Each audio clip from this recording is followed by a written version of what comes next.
आए हुए मेरे प्यारे मित्रों, अनुयायियों, साथियों, सबको मेरा सादर प्रणाम। आज मैं रोज की तरह ज्ञान की चर्चा में आप लोगों में शामिल हो रहा हूं और उम्मीद करता हूं आप लोग भी हमारी बातों को, हमारे विचारों को ध्यान से सुनते आ रहे होंगे और कुछ न कुछ लोग हमारे विचारों को अपने जीवन में अमल में लाने का प्रयास कर रहे होंगे। और इसी विश्वास के साथ हम नित्य प्रतिदिन नए नए विषयों पर आप लोगों मध्य चर्चा करते हैं और जो लोग इन विचारों को सुनेंगे, समझेंगे, निश्चित रूप से एक ज्ञान की नई दिशा में आगे बढ़ेंगे, ऐसा मेरा मानना है। श्रेष्ठ तो ज्ञान लेने वाले ऊपर निर्भर करता है, वो किस तरह से उस ज्ञान को ग्रहण करता है। लेकिन हमारा प्रयास यही रहा है कि जो भी ज्ञान मुझे मेरे प्रभु ने दिया वो आप लोगों तक पहुंचाऊं।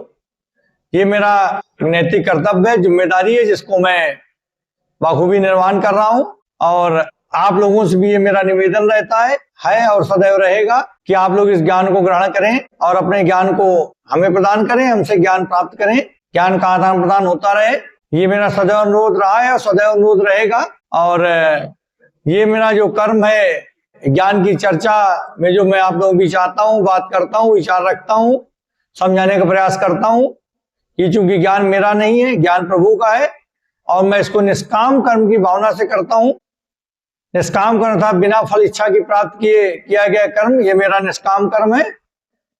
और फिर भी आप लोगों से अनुरोध है आप इसको जरूर सुने, समझें और अपने जीवन में इसको अमल में लाने का प्रयास करें। नित्य की तरह आज भी मैं एक विषय लेकर आया हूं जो बहुत ही महत्वपूर्ण है कि दुविधा में सही निर्णय कैसे लें। विषय है कि दुविधा में सही निर्णय कैसे लें। हर व्यक्ति के सामने ये चुनौती आती है, कभी न कभी जरूर आती है। जीवन का हर क्षण निर्णय का क्षण होता है। आप लोग जानते हैं कि जीवन के हर क्षण में हमें कुछ न कुछ निर्णय करना पड़ता है। अगर एक पग आगे बढ़ाते हैं तो अगले पग के लिए हमें निर्णय लेना पड़ता है कि हमें आगे जाना है, पीछे जाना है, दाएं जाना, बाएं जाना। तो हर पग के लिए हमें एक निर्णय लेना पड़ता है। हर निर्णय अपना एक प्रभाव छोड़ जाता है। आज के निर्णय या सुझाव भविष्य में सुख देंगे या दुख देंगे, ये आज के निर्णय पर डिपेंड करता है कि आज जो निर्णय लेंगे उससे भविष्य में सुख मिलेगा या दुख मिलेगा। तो जब कोई दुविधा हमारे सामने आती है तो हमारा मन व्याकुल हो जाता है। जब कोई दुविधा आती है तो हमारा मन व्याकुल हो जाता है और उस समय हम लोग परेशान हो जाते हैं, सही निर्णय नहीं ले पाते। जिस तरह एक दौड़ता हुआ व्यक्ति खाना नहीं खा सकता, दौड़ते हुए कोई व्यक्ति खाना नहीं खा सकता, उसी तरह एक परेशान मन कोई अच्छा निर्णय कैसे ले सकता है, सही निर्णय कैसे ले सकता है। तो जब भी हम कोई निर्णय ऐसा लेते हैं जिससे हम अपने मन को शांत करें तो वो एक कांटा भरा जीवन देता है। अगर अपने मन को शांत करने कोई निर्णय लेते हैं तो वो सुखद भविष्य नहीं बनाता, दुखद भविष्य को जन्म देता है। और शांत मन से जब हम कोई निर्णय लेते हैं तो सुखद भविष्य बनाता है।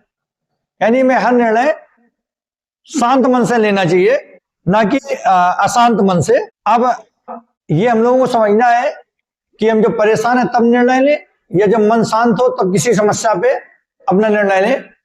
लेकिन हमारा मानना ये है कि हमको जब भी कोई निर्णय लेना हो तो अपने शांत मन से लेना चाहिए, न कि अशांत मन से। जब मन शांत हो तब निर्णय लें।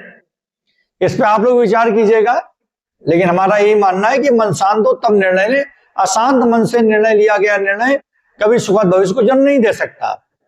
अब इसके बाद आगे चलते हैं कि जब भी हम कोई निर्णय लेते हैं तो हमारे निर्णय किसी के सुझाव, परामर्श पे निर्भर रहते हैं। हमारे अपने निर्णय किसी के सुझाव या परामर्श पे निर्भर रहते हैं। यानी हमारा जो भविष्य बनता है, हम जो भविष्य में जो निर्णय लेते हैं, भविष्य को आधार बनाकर वो किसी अन्य के परामर्श सुझाव निर्भर रहता है। यानी हमारे निर्णय किसी अन्य की बुद्धि का परिणाम होते हैं। तो क्या हम किसी अन्य की बुद्धि से अपने जीवन के निर्णय लेंगे? अब सोचने वाली बात यह है कि एक ही समस्या में अगर चार लोग खड़े तो उनके भिन्न भिन्न विचार होंगे। एक ही समस्या के हल के लिए अगर चार लोग इकट्ठा हो तो चारों के अलग अलग विचार होंगे। जैसे कोई भक्त मंदिर में खड़ा है तो सोचेगा कि दान करना चाहिए, चढ़ावा चढ़ाना चाहिए। लेकिन अगर उसी के चोर खड़ा है तो क्या सोचेगा कि हमें ये श्रृंगार चढ़ाने को मिल जाए तो मजा आ जाए। यानी एक ही व्यक्ति, एक ही परिस्थिति में भिन्न भिन्न लोगों के भिन्न भिन्न मत होते हैं। चोर सोचता है चुराने को मिल जाए, भक्त सोचता है चढ़ावा चढ़ाने को मिले। यानी एक ही परिस्थिति में दो लोगों के एक ही समस्या में अलग अलग विचार हैं, अलग अलग हल हैं। तो अब हमें क्या चाहिए? देखिए, अगर इसी का कोई अगर धर्म को मानने वाला व्यक्ति होगा तो धर्मयुक्त सुझाव देगा, अधर्मी व्यक्ति होगा तो क्या करेगा? अधर्म वाला सुझाव देगा। यानी धर्म वाला व्यक्ति धर्म के साथ सुझाव देगा, धर्म वाला धर्म के साथ सुझाव देगा। इसका मतलब क्या है कि अगर हमें धर्मयुक्त फैसले लेने हैं तो हमें अपने हृदय में धर्म को पैदा करना होगा, धर्म की स्थापना करनी होगी। और जब कोई भी निर्णय ले, अगर हमें धर्मयुक्त निर्णय लेना है, सही निर्णय लेना है, तो अपने हृदय में धर्म की स्थापना करें और कोई भी फैसला लेने के पहले अपने हृदय से पूछें फैसला सही है कि नहीं, और तब किसी फैसले को हम अपनाएं, तो ये धर्मयुक्त फैसला होगा।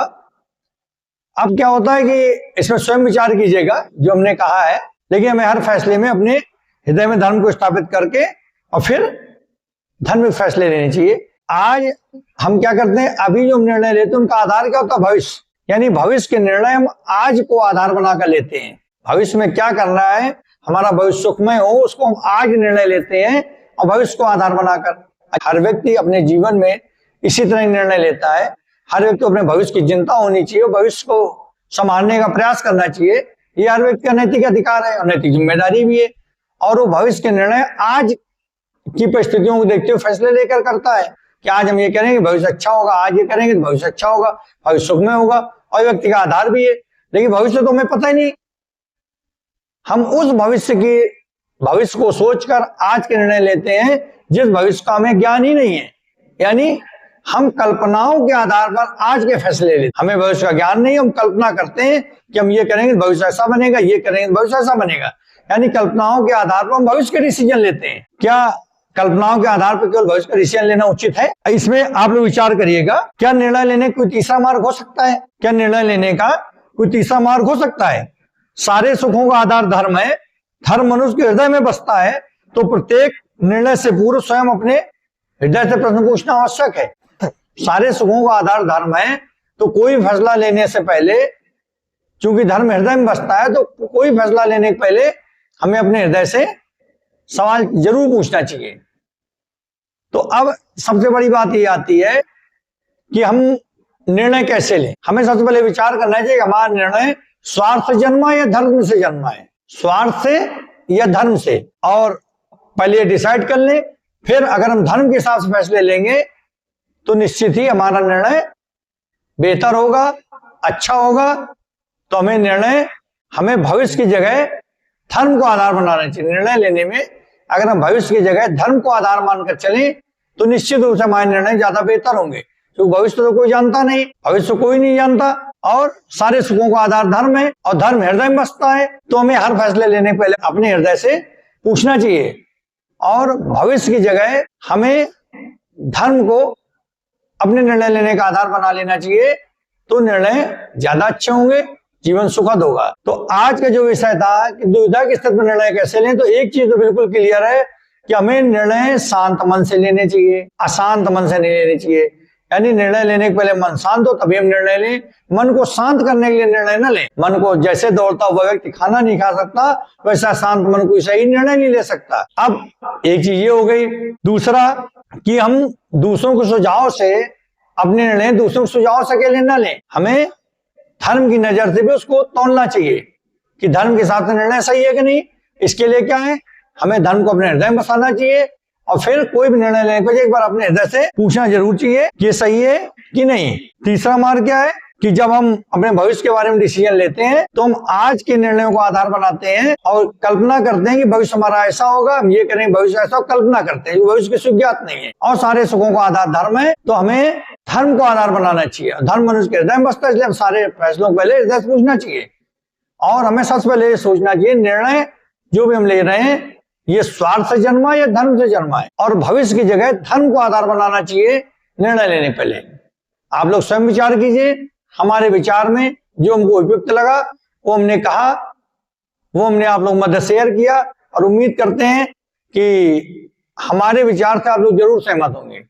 अगर कोई भी व्यक्ति कोई भी वक्त हमारे विचार से सहमत ना हो तो अपना कमेंट डालकर हमसे इस बारे में बात कर सकता है। और उम्मीद करते हैं कि आज का जो विषय था दुविधा में निर्णय कैसे लें, हर व्यक्ति के लिए जीवन के हर किसी न किसी क्षण में ये समस्या सबके सामने आती है। बहुत ही महत्वपूर्ण विषय था, इसलिए हमने इसको रखा और उम्मीद करते हैं आप लोग इसको समझेंगे, जीवन में अमल में लाएंगे और जो उपाय हमने बताया अगर उनको अपनाएंगे तो सदैव अधर्म के रास्ते से बच जाएंगे, धर्म में फैसले होंगे। जब धर्मी फैसलों का आधार होगा तो जीवन सुखमय होगा, आनंदमय होगा और आत्मा का परमात्मा से मिलन होगा। जो जीवन का अंतिम उद्देश्य होना चाहिए। और यही हमारे शांति धर्म का उद्देश्य है, व्यक्ति का सीधे परमात्मा से मिलन, सीधे परमात्मा से वार्तालाप। और इसीलिए हम शांति धर्म के अंतर्गत सारे अपने ज्ञान की चर्चा आयोजित करते हैं और उम्मीद करते हैं आप लोग इसको सुने, समझे, जीवन में अमल मिलाएं। इसी के साथ आज ज्ञान की चर्चा यहीं पे समाप्त करते हैं। ओम नमः शिवाय। जय बोले।